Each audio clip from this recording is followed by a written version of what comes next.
বাইস্তা আজকে একটা heavy dialogue শুনছি।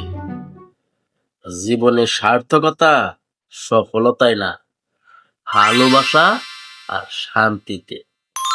ও চাচা, কথাটা কিন্তু খারাপ না, কিন্তু শান্তি কোথায় পায়?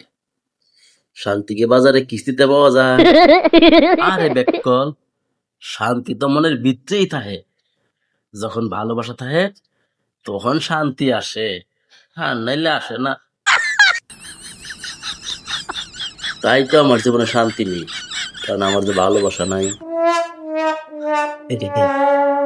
আগে একটা ভালোবাসা খুঁজে নে, তারপর আমার ধন্যবাদ দিস। আচ্ছা চাচা, তুমি আমার শান্তি দিলা না কেন? আমি তো তোমারে ফ্রিতেই ভালোবাসি। ধুর, তুই আবার কিসের ভালোবাসা আমারে? তোরে দেখলে আমার মাথা ব্যথা শুরু হয়। তা বাক। কি দেখলা চাচা, ভালোবাসা থাকলে মাথা ব্যথা হলেও সেটা মিষ্টি লাগে, বুঝো নাই?